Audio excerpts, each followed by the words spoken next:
Como que funciona um centro de diálise? O que que é, né, esse processo para o cidadão que está ouvindo a gente? A unidade de diálise é uma clínica, né, multidisciplinar, onde você presta atendimento para pacientes que têm doenças renais crônicas. Doença renal crônica, né?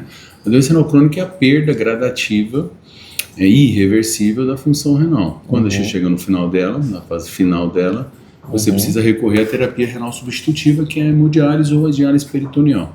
E aí o centro de diálise é um grupo de uma equipe multiprofissional, que é composta de médicos, enfermeiros, nutricionistas, psicólogos, assistentes sociais. Uma equipe multi. Que faz um atendimento para esse paciente e fazer o tratamento dele, seja na hemodiálise, seja na diálise peritoneal.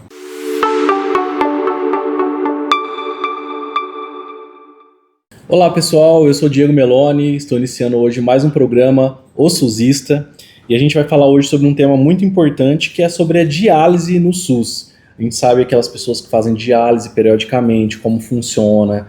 E para isso eu trago ele é médico nefrologista, está há 17 anos no SUS e presta serviço, né, relacionado à diálise no SUS, Dr. Rafael Salomão. Muito prazer estar aqui no nosso programa. Prazer é meu, Diego, prazer é meu estar aqui com vocês. Doutor, acho que o grande assunto, né, e a gente colocar sobre doenças crônicas, e para quem está nos escutando, né, profissionais de saúde, usuário, como que funciona um centro de diálise? O que que é, né, esse processo para o cidadão que está ouvindo a gente? A unidade de diálise é uma clínica, né, multidisciplinar, onde você presta atendimento para pacientes que têm doenças renais crônicas. Doença renal crônica, né? A doença renal crônica é a perda gradativa irreversível da função renal. Quando você chega no final dela, na fase final dela, você precisa recorrer à terapia renal substitutiva, que é a hemodiálise ou a diálise peritoneal. E aí o centro de diálise é um grupo de uma equipe multiprofissional, que é composta de médicos, enfermeiros, nutricionistas, psicólogos, assistentes sociais. Uma equipe multi. Que faz um atendimento para esse paciente e fazer o tratamento dele, seja na hemodiálise, seja na diálise peritoneal. E hoje, Dr. Rafael, nesse processo que você está no SUS há esse tempo, essa clínica hoje ela é prestadora de serviço em algumas cidades de referência e recebe paciente de várias cidades, né? Então, Sim. São encaminhados. Sim, a unidade de diálise, normalmente, ela não atende só um município, normalmente é uma unidade regional, ela atende uma micro-região, até porque um serviço é um serviço muito caro, um serviço que despende muito trabalho, então não dá... não é toda a cidade, dependendo do número do tamanho dela, que você consegue comportar isso. Você precisa ter uma UTI de referência, tem um hospital de base de referência, então isso tudo são critérios que acabam limitando um pouco o número de municípios que conseguem ter um serviço de diálise, até porque é uma terapia muito cara, que demanda muito investimento. Então, no município de Sertãozinho, nós atendemos outros 7, 8 municípios. No município de São Joaquim, nós temos outro serviço que atende... nós estamos lá com 4 municípios. 4 municípios de apoio, né? E essa, eu falo, a parte de nefrologia, né, é uma especialidade que, como você colocou, vem crescendo, uma necessidade da população. Como que o Dr. Rafael Salomão chegou a essa especialidade? Conta um pouquinho pra mim de você, né? Essa aí faz tempo. Na verdade, eu sempre quis fazer nefrologia. Né? Eu sempre gostei da área, uma área clínica. A nefrologia é uma área que abrange toda a clínica médica, então é difícil você ter alguma doença de alguma área que não seja a nefrologia, que não envolva de alguma forma os rins. Então, isso tudo sempre me cativou na faculdade, eu fui caminhando com isso, eu tive um professor maravilhoso, que é o professor Oswaldo, que foi uma grande referência para mim, e aí a partir disso eu acabei entrando na área da clínica, depois fiz 2 anos de clínica, depois 2 anos de nefrologia, e estou aí até hoje. Então a carreira da nefrologia começa com a clínica e a residência evolui. Trabalhar com hemodiálise, com clínicas mesmo de hemodiálise, foi uma coisa que foi acontecendo, foram oportunidades que foram aparecendo, na verdade não era o foco inicial, né? O inicial é a nefrologia mesmo, que sempre me encantou. E aí foi começando a aparecer essa oportunidade, e aí nós começamos a trabalhar com hemodiálise mesmo. E essa oportunidade no SUS, Dr. Rafael, como que foi de ter uma clínica, de ser prestador de serviço no SUS, né? Porque a gente viu que era uma necessidade, na época eu até participei de algumas reuniões, tanto aqui na região, quanto lá na região de Franca, colocando que era preciso ter um serviço credenciado. A gente sabe que o credenciamento no SUS leva a todo um processo, né? Como que isso chegou para você, essa oportunidade de prestar serviço para o SUS? Na verdade, A diálise a doença renal crônica na fase final é um dos maiores problemas de doença crônica de saúde pública que nós temos hoje no Brasil, não só no Brasil, no mundo. É uma doença que em algumas regiões chega a crescer até 12% ao ano. É muito. Que é a fonte, muito, e a fonte disso é hipertensão e diabetes, que são doenças crônicas, são doenças assintomáticas, muitas vezes negligenciadas, às vezes pelo município, às vezes pelos pacientes, muitas vezes pelos pacientes também, às vezes esquece de voltar no médico e tudo, enfim, o resultado de tudo isso é uma doença que cresce muito. E aí é uma necessidade, você precisa, e aumenta a demanda, né? E essa demanda, ela tem crescido muito, e aí, claro, os municípios procuram falar, nós precisamos de mais serviços, existe um déficit de serviços de diálise no Brasil, principalmente na região norte e na região nordeste do país. A região norte e nordeste tem um déficit de clínicas assim grande, nós estamos falando de municípios que às vezes têm filas que passam aí de 100 pacientes esperando uma vaga para começar uma terapia substitutiva, que é uma realidade que aqui para nós não existe, porque hoje nós temos serviços em muitas cidades, nós temos vagas, mas existe essa realidade no país também, essa demanda reprimida. Isso naquele momento foi se passando, nós estamos falando aí de 16 anos já, que já se passaram isso, nosso primeiro serviço.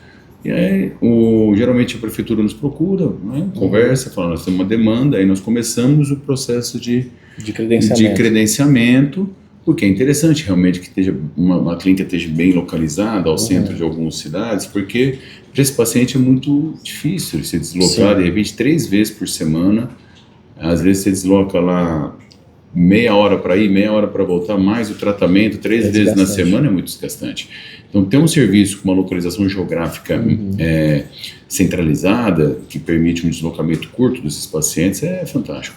E hoje, doutor, para eu entender quem está nos ouvindo, né, até profissional de saúde, uma clínica, ela depende de equipamentos, né, dos aparelhos, e ela tem toda uma manutenção, né? Hoje, esses locais que você presta serviço no SUS tem quantas cadeiras, né? Que são as cadeiras, né? São máquinas, né? Nós temos máquinas que são os leitos, né? Você entender bem, assim, a clínica, conforme ela é distribuída em máquinas, em boxes, que nós chamamos, com grupos de máquinas, assim, colocadas uma cada ao lado da outra.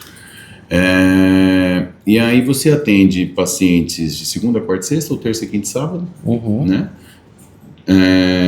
Em 3 turnos, geralmente, como sessão de hemodiálise dura mais ou menos de 4 horas. Então, 4 horas turno então você tem um turno das 6 às 10, o turno das 11 às 15, depois das 16 às 18, né? Já tem clínicas em Ribeirão, por exemplo, que já estão com 4º turno, que é o turno noturno, né? Então, assim, Sertãozinho nós estamos com 50 máquinas, São Joaquim nós estamos em volta de 29, 28, 29 máquinas, agora eu não lembro exatamente. E são máquinas realmente, assim, bem modernas, são muito caras, é um procedimento, é uma terapia que demanda, hoje tudo é dolarizado, você está vendo como é que está o dólar hoje, batendo R$6, não tem nada nacional em relação a hemodiálise, então assim, ou é japonês, ou é sueco, ou é alemão, tudo importado. Ou exato, não tem nada que seja nacional, então assim, a gente... Realmente é uma situação bem onerosa que, assim, que demanda bastante projeto, demanda planejamento, porque tem que andar certinho, principalmente porque nós estamos falando de trabalhar com o SUS, né? Sim. A grande maioria dos serviços de diálise no país hoje trabalha com uma média de 80% de pacientes do SUS e 20% de convênio, com alguma outra exceção específica, onde tem uma clínica que trabalha só com convênio, mas isso é muito raro. Normalmente você faz aí geralmente uma média aí de 80% de atendimento SUS para cada serviço de diálise. Geralmente o convênio fica com 20%, mais ou menos. Sim. Então esse paciente, como você colocou, geralmente ele vai 3 vezes por semana, né? E o próprio Dr. Rafael Solomon colocou, imagine em algumas regiões que não tem, o acesso é muito longe, né? Então tenta se manter um serviço regional para dar um pouco mais de acesso, porque o paciente acaba tendo que vai deslocar, o município precisa ter o transporte para, né, para que essa pessoa encaminhe.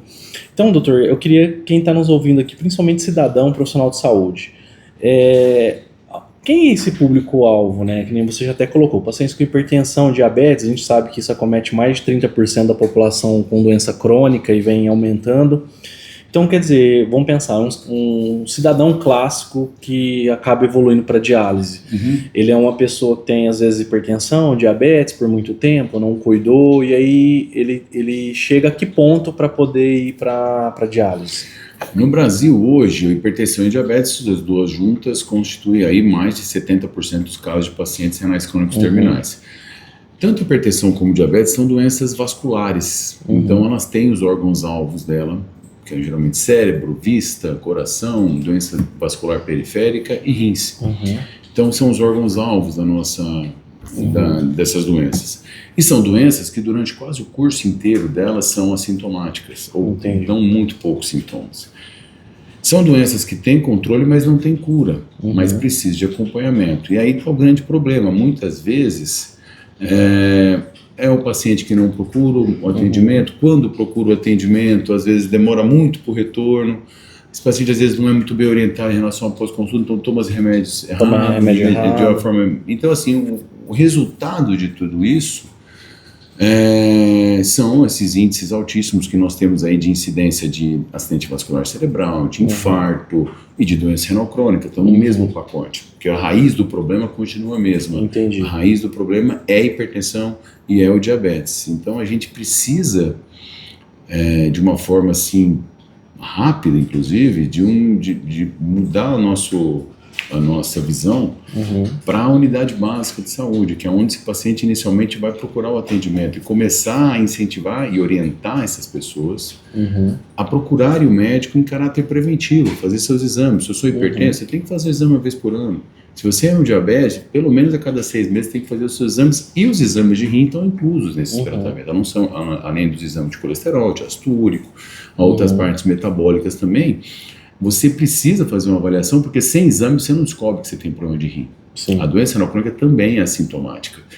E só aí que esse paciente, na hora certa, sendo encaminhado ao nefrologista de uma forma mais precoce, você consegue impedir a progressão da doença. Porque a doença renal crônica, ela é ser classificada em 5 fases, baseada na porcentagem de função renal, que é um exame que chama clearance de creatinina. Então você tem várias fases da doença renal crônica. A fase 5, que é quando você tem menos de 15% de função renal, aí você tem indicação já de hemodiálise, de terapia renal substitutiva. A doença renal crônica, ela é irreversível, o rim não regenera. Então o que você perde você não recupera, mas se você trata a doença de base, portanto diminui essa sobrecarga que a pressão alta e o diabetes que levam no rim, você diminui a progressão da doença. Ou às vezes você cessa a progressão da doença em muitos casos. Se você estabiliza. Então, às vezes, um paciente caminhando lá na fase 2, na fase 3A ainda, são pacientes que têm uma chance grande de não evoluir para a fase final da doença. Então, isso a gente tem sempre tanto a Sociedade Brasileira de Nefrologia, como a Sociedade Brasileira de Cardio também, de endócrinos, tem trabalhos grandes assim de educação continuada, tanto para a população em geral, como para a parte também médica. Para, de repente, já estar orientando, encaminhando na hora certa, isso é muito importante. Doutor, e essas fases, né, que nem você colocou, fase 2, 3, né, até a fase 5, que é 15%, né, da função renal. Todas essas fases vai precisar de diálise em algum momento, ou não? Aí é um tratamento mesmo. Não. A fase de diálise é só depois de 15%. Só depois de 15%. Isso. Então ele vai passar... Antes disso, não. Então existe pacientes que chegam para você já nessa fase 5 ou final? Antigamente existia mais. Hoje o pessoal ainda está caminhando assim, mais rápido, mas ainda chegam pacientes, principalmente aquele paciente que é resistente ao tratamento, não vai no médico, procura o médico 2 anos depois. Eu tenho paciente que passou comigo há 3, 4, 5 anos atrás e volta hoje. Só que já volta sem rim, volta praticamente com o rim paralisado. Só que assim, volta conversando, consciente, orientado, sem queixa, urinando bem. Porque as pessoas confundem muito a capacidade do rim de concentrar a urina, portanto, de segurar a urina, é a última função que o rim perde praticamente. Então é muito comum o paciente já começar a hemodiálise urinando 2, 3 litros por dia. Ele confunde aquele volume de urina com função renal. Não, você está eliminando água, mas você não está mais filtrando o sangue. Lembrando que a função do rim, uma das mais importantes, é filtrar o sangue, né? Eliminar as escórias nitrogenadas no sangue da gente. Então, muitas vezes o paciente assim, Esse é o grande problema da doença renal crônica, esse caráter assintomático dela, que às vezes o paciente vai procurar um atendimento muito tarde, né?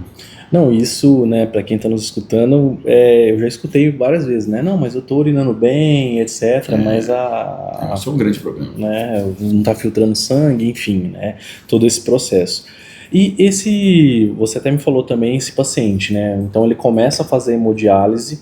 Eu já vi aquela questão da fístula, né? Queria que você falasse um pouquinho que é feito a fístula, às vezes fica feio no braço, né? Na verdade, assim, nós temos alguns pacientes, claro, não é só hipertensão e diabetes, né? Mas também tem outras doenças, as glomerulonefrites, são inflamações mediadas por anticorpos nos rins, que são doenças mais raras. As doenças urológicas, que são os cálculos renais de repetição, as infecções urinárias de repetição, que também levam, em um número menor de pacientes, a perda da função renal a ponto da pessoa ter que fazer hemodiálise. Mas quando você fala de população mais jovem, nós temos alguns pacientes bem jovens, que simplesmente, nesses casos mais genéticos, aí você tem são os pacientes mais jovens, né? E você tem essa questão do acesso. O acesso para hemodiálise, ele geralmente nós usamos a fístula. A fístula nada mais é do que você ligar uma artéria com uma veia no braço e o fluxo dessa artéria dilata a veia dentro, sim, fica imperceptível, mas aí essa veia consegue ser funcionada por uma agulha para fazer hemodiálise e respeita aquele fluxo que a máquina demanda, porque a máquina, para fazer uma boa qualidade de hemodiálise, ela tem que ter um fluxo de sangue, esse fluxo tem que passar rápido no aparelho para cada vez mais você eliminar escórias de uma forma mais otimizada. A fístula ela é fundamental. Você pode fazer a fístula, então geralmente o que nós fazemos? Né? Nós temos um cirurgião vascular que nos atende, nós temos uma unidade cirúrgica que faz uma sala cirúrgica exatamente para isso. Então, o paciente já está na fase 4, um paciente que esteja em acompanhamento ambulatorial, está na fase 4, então o clínico lá dele está menor que 30%, entre 30% e 15%, até naquela fase. Essa é uma área boa, eu não sei se ele vai começar a hemodiálise daqui 6 meses, daqui 1 ano, isso é a evolução e os exames que vão dizer para nós. Mas a gente ia deixar uma fístula pronta para esse paciente, o dia que ele precisar, não tem correria, não tem que funcionar catéter, né, que são a outra veia de acesso, você passa catéter em veias mais calibrosas, né, que são a veia jugular, a veia subclave, para fazer, mas aí não precisa passar por isso, porque aí a fístula já está desenvolvida. A questão que você começou, que são os pseudoneurismas, depois, assim, normalmente, quando a pessoa, isso nós temos orientação, tudo, quando você funciona, a fístula ensaia é uma agulha calibrosa, então você tem ali uma microlesãozinha, mas se você chega em casa, faz 10 minutinhos de gelo ou passa um urodoide, com certeza essa fístula vai estar muito preservada, conservada, vai ter, mas invariavelmente ao longo de 10, 15 anos de tratamento você vai desenvolver alguma lesãozinha que dá aquele aspecto um pouquinho mais feio, mas assim, sem sombra de dúvida, a fístula é o melhor acesso que tem para fazer hemodiálise. Isso tudo faz pelo SUS, tudo faz na clínica? O tratamento é inteiramente gratuito. Inclusive as medicações de alto custo, que são padronizadas para o tratamento da doença renal crônica, com o tratamento da anemia, com alfapoetina, o tratamento da doença óssea, da doença renal crônica, que é com paricastrol, com renagel, eles são todas medicações oferecidas pelo SUS gratuitamente para os pacientes. Não, e é interessante, eu tenho um amigo, né, que ele passou por hemodiálise, né, algum tempo, acho que ele ficou uns 3, 4 anos em hemodiálise, depois ele fez o transplante de rim, né, e agora tá tendo uma vida saudável, né, tem evoluído nisso, mas eu lembro o quanto que impactava ele ir todo dia, né, enfim, o receio, como você colocou. Então existe também uma equipe multiprofissional que dá apoio, né, psicológico, nutricional, né, que acompanha todo esse processo. Nós temos a nutricionista que passa a visita, porque o cardápio e a forma, o que ele vai se alimentar, não só por razão do diabetes e das outras doenças de base dele, mas por razão da doença renal crônica é fundamental. Então nós temos uma nutricionista que passa uma vez por mês com cada paciente, revê cardápio, retira dúvidas, enfim, avalia tudo isso. Nós temos uma psicóloga que faz um tratamento especializado também com os nossos pacientes, e nós temos um assistente social, porque esse paciente também inclui uma série de direitos que ele tem, uma série de situações. Nós temos alguns pacientes muito carentes, então nós temos um trabalho também assistencial para tratar esse paciente de uma forma mais global, às vezes fora das paredes da clínica. Então às vezes é um paciente que precisa de uma cesta básica, precisa de uma ajuda, precisa de um auxílio. Então nós temos um assistente social que cuida dessa parte. Isso eu acho que é o que compõe o diferencial do tratamento para esse paciente. O Dr. Rafael, e os riscos, né? Contando os casos, né? Eu tenho também um amigo que o pai estava fazendo a diálise e tal, e ele teve segundo ele, teve uma parada cardíaca durante né, o procedimento, né? Já fazia algum tempo, tinha também uma idade mais avançada, né?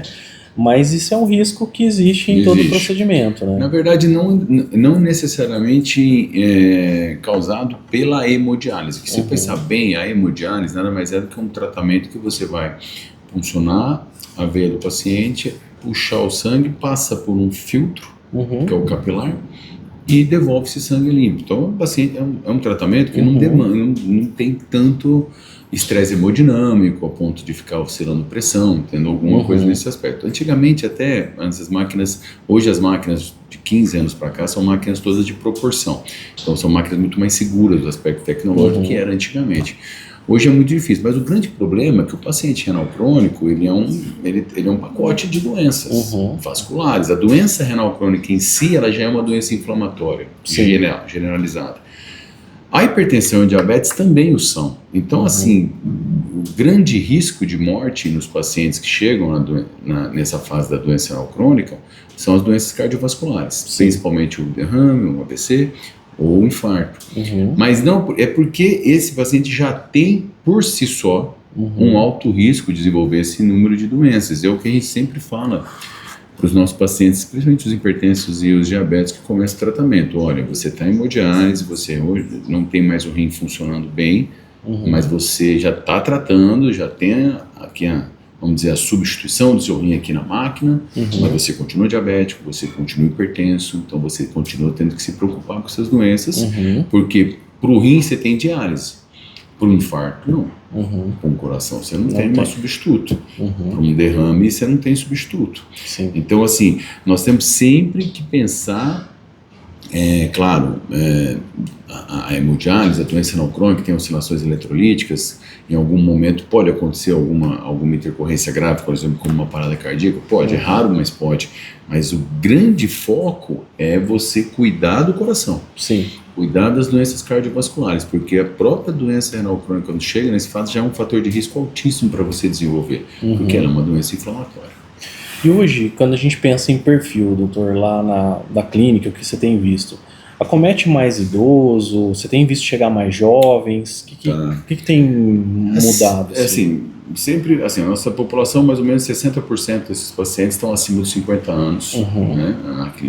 Nas clínicas, isso é um aspecto geral, até porque se tratam de doenças crônicas, a base é principalmente hipertensão e diabetes, então, claro, são doenças crônicas, são doenças prevalentes, né? Então você tem um nível de, principalmente diabetes tipo 2, é um diabetes que desenvolve mais em pessoas de 40 anos para cima, né?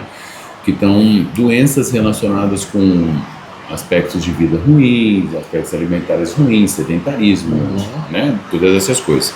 Então, eu acho que, assim, nesse aspecto, de faixa etária, acho que não tem tanto, assim, não aumentou tanto, mas assim, a gente tem notado um perfil mais jovem, mas quando eu falo mais jovem, é dos 30 para frente, mas normalmente você pega mais de 60% são pessoas mais de 50 anos. E como que tem chegado isso hoje, doutor Rafael? Por exemplo, só para nível de gestão, né? O paciente está lá no município, ele precisa ser encaminhado, aí isso é regulado via CROSS. Como que chega isso para vocês?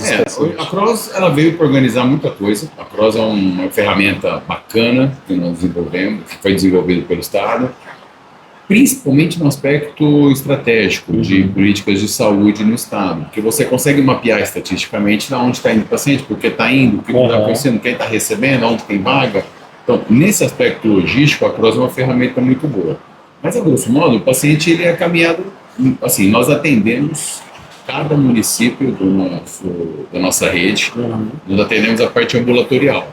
Então, normalmente, o paciente, quando ele já tem alguma alteração, o clínico identifica, ele manda a gente para o consultório e no consultório a gente segue o paciente.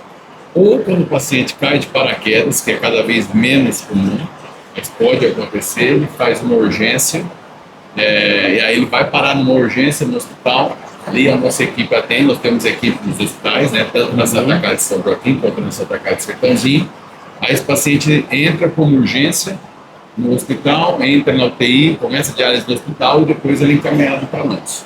Mas normalmente essa regulação, ela já é feita já, né? Você tem os municípios que são referência para cada clínica. Sim. Isso é meio automático. Não, legal, doutor. Acho que toda essa estrutura hoje que o SUS fornece, né? Mas uma coisa que você estava me dizendo também, né? É necessário mudanças, né? No modo de cuidar da saúde, prevenção.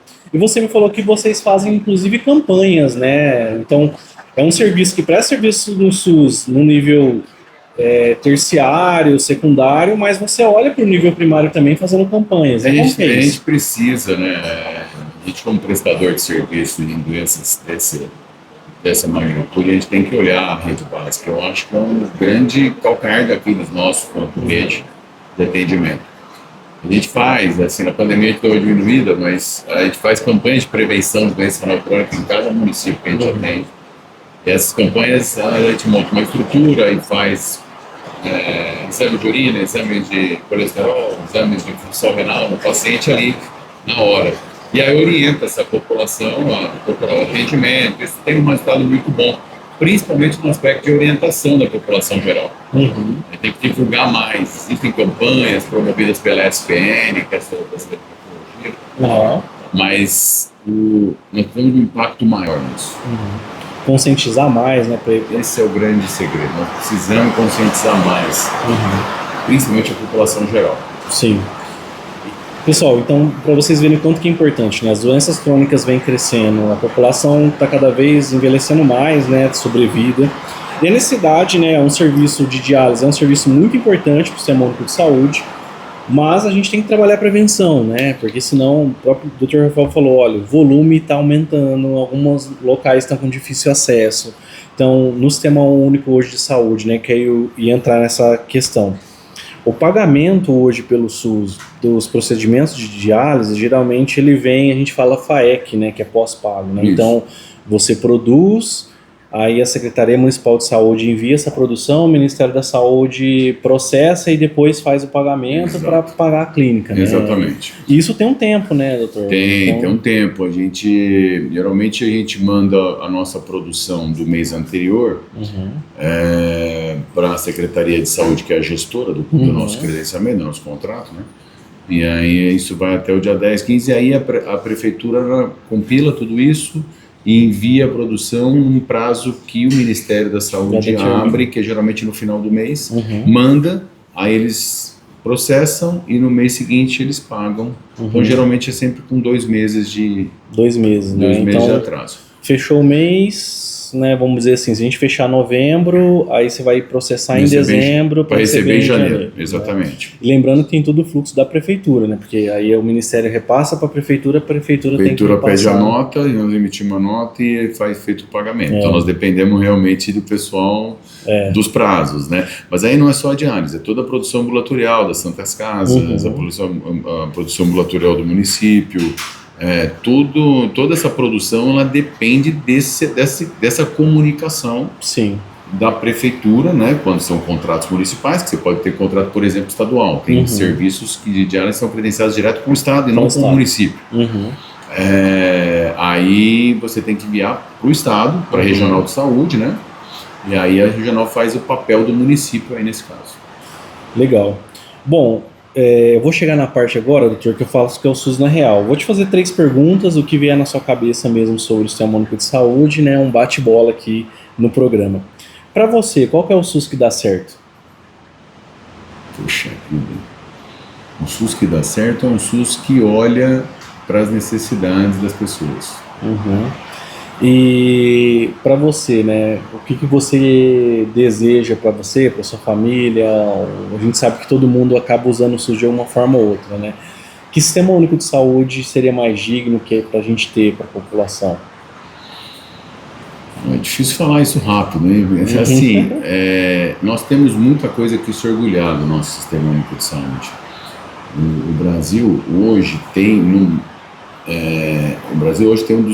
dos melhores programas de serviço, por incrível que pareça, com todas as dificuldades, um dos maiores programas de serviço gratuito de saúde para a população. Talvez a Inglaterra tenha alguma coisa parecida conosco, mas você vai em países, por exemplo, como os Estados Unidos, não chega nem perto do que nós temos. Quanto seria o custo de hemodiálise nos Estados Unidos? Lá nos Estados Unidos, se você não tem um seguro, você vai morrer. Mas não só em diálise, em todas as outras. Nós temos muita coisa a se orgulhar do nosso sistema. O problema é que nós temos uma defasagem gigantesca da tabela, né?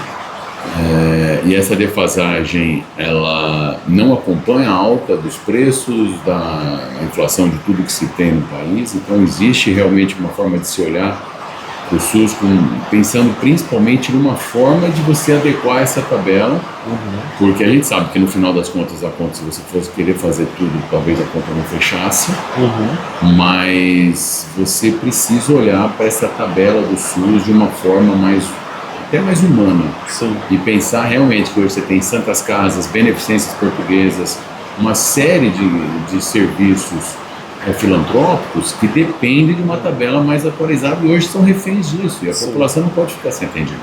Com certeza. E aí muitas vezes essa descentralização que é operada no SUS, quer dizer, quando a gente fala de descentralização, quer dizer, no final das contas a responsabilidade é do município. Sim. Mas quem paga a conta é Brasília. Então, assim, o município vai ter que se virar com o que Brasília dá. Sim. E aí você fica refém de emenda parlamentar, você fica refém de algumas coisas para fazer o negócio funcionar. E fica tudo nas contas do município. Tem município hoje que gasta 30% do orçamento com saúde. Sendo que a legislação fala, se não me engano, 15%, bem menos. Mas assim, não tem jeito, o gestor vê a necessidade, ele está ali do lado da pessoa, da população, ele vê a necessidade e ele precisa reajustar as coisas.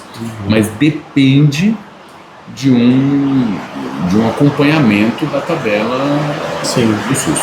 Pensar, né, esse modelo, né? Então você pensar esse modelo de remuneração, talvez de desempenho, de qualidade, né?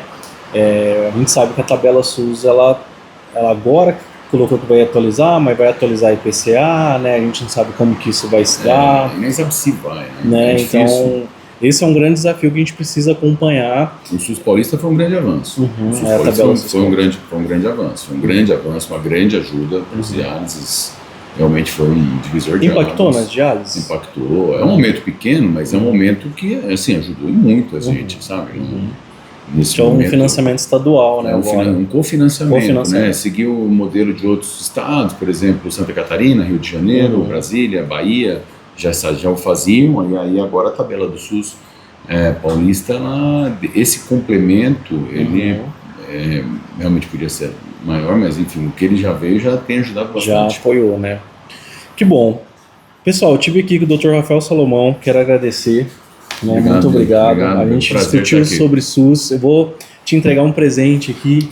Eu entrego para os convidados. Aqui, né? Um presentinho. Vou pedir para você só abrir aqui um certificado, né, que a gente traz para os nossos convidados. É um certificado de SUSista honorário, né? Que 17 anos atuando no SUS, salvando vidas, né? Ajudando a construir o SUS como médico, prestador de serviço, né? Então agradeço aí. Eu que agradeço, muito obrigado. Aqui é motivo de muito orgulho trabalhar no SUS.